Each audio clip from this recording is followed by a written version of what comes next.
With 9/11 comparison, Boebert accidentally makes a good point. While making the case against gun laws, Rep. Lauren Boebert said, "When 9/11 happened, we didn't ban planes. That was accidentally a good point." 4 years ago this month, Donald Trump spoke at the National Rifle Association's annual gathering, and tried to make a provocative point. It seems that, if we're going to outlaw guns, like so many people want to do, we are going to have to outlaw, immediately, all vans and all trucks, which are now the new form of death for the maniac terror. There was, however, a nagging flaw in the then president's pitch.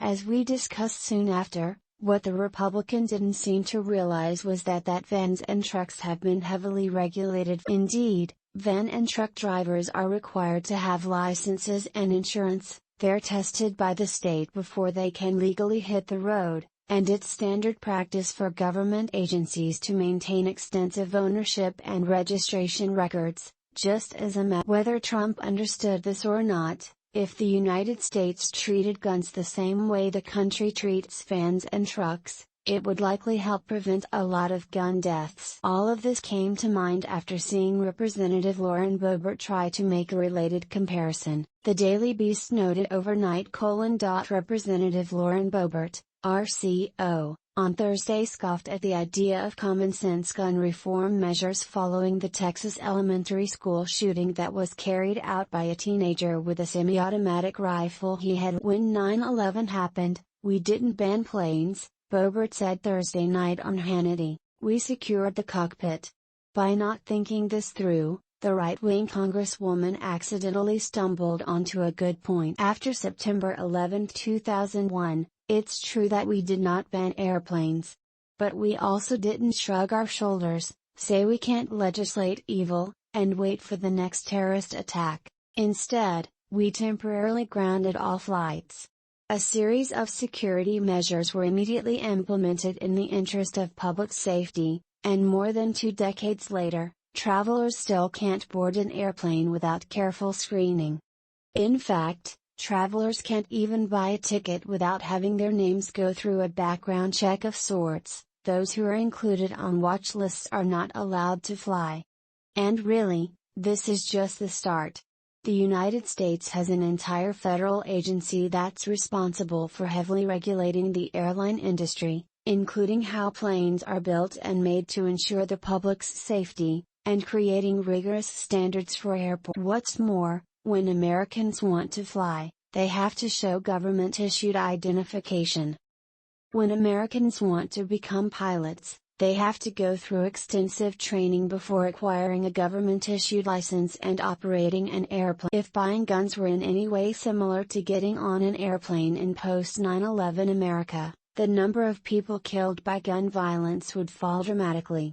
Glock-toting Colorado GOP Representative Lauren Boebert gave a bizarre reason Thursday to reject calls for increased gun regulation in the wake of Tuesday's elementary school massacre in Uvalde, Texas, pointing out that the U.S. didn't ban planes after the 9/11 terror attack. When 9/11 happened, we didn't ban planes, we secured the cockpits, Boebert told Fox News host Sean Hannity Thursday. Boebert did not acknowledge the sweeping changes to the national security apparatus that accompanied the securing of those cockpits, including the creation of an entire federal agency charged with vetting people before they can legally board a commercial plane. A hijacked commercial aircraft approaches the Twin Towers of the World Trade Center on September 11, 2001. Seth McAllister/AFP via Getty Images. The Congresswoman also called Texas Democratic gubernatorial candidate Beto O'Rourke a jerk for interrupting a press conference by Gov. Greg Abbott and other officials Wednesday to demand action on gun control.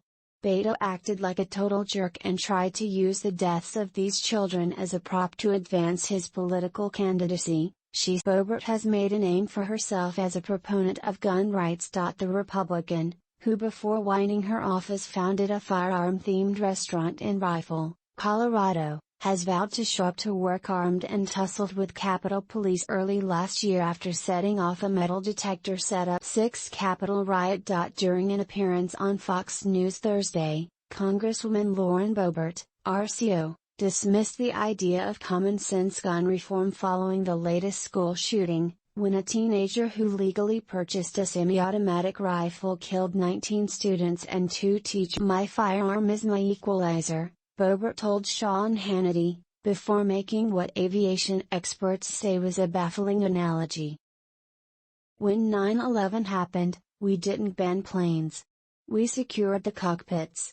Her position is just ridiculous," says Brian Del Monte, a former Pentagon official during the George W. Bush administration who is currently the president of the Aviation Agency, a marketing firm catering to the aviation industry. "Yeah, we didn't ban planes. But we also didn't do nothing. In the aftermath of 9/11, the government, quickly and in bipartisan fashion, made enormous, sweeping changes to air travel, including putting in place a raft of rules and restrictions for travelers. That it began with a massive investigation into how terrorists were able to hijack aircraft and turn them into weapons. We had the 9/11 Commission, which went through a gajillion pages of information and testimony," says Del Monte. "What followed was the complete overhaul of aviation security in no time flat.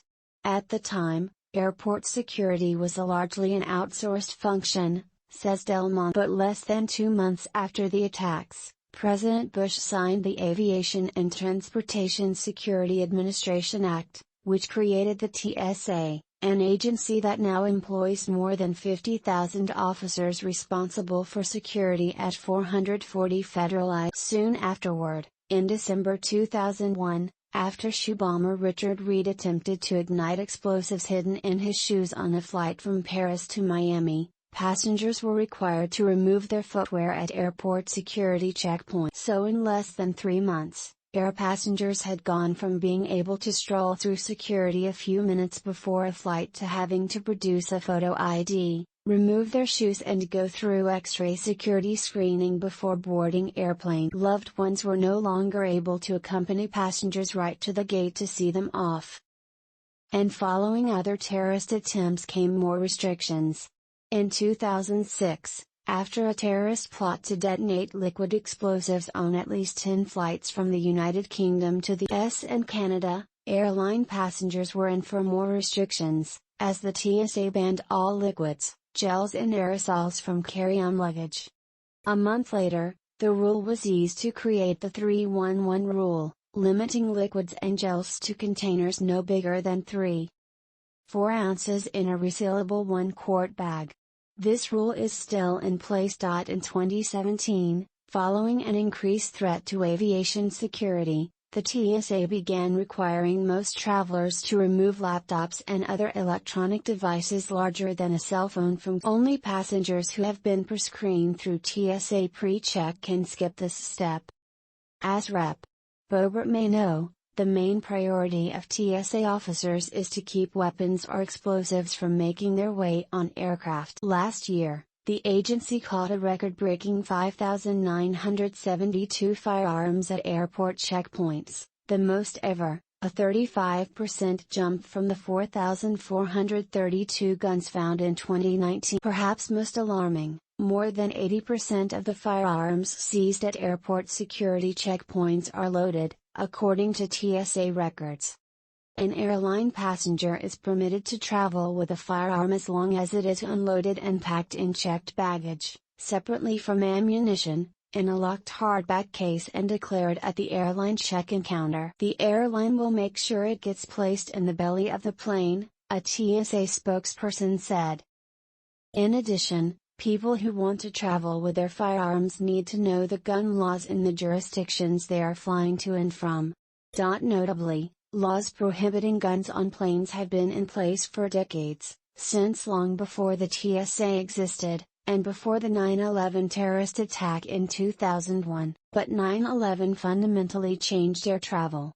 The structure of the national security apparatus changed in order to respond to and mitigate the effects and loss of life from such a terrorist attack, says Del. If we were to do so with respect to gun violence, that would require the federal government to do a serious look at the cause of why kids get their hands on weapons and why they're able to go into schools. Lauren Boebert's office is closed for the holiday weekend and could not be reached for comment.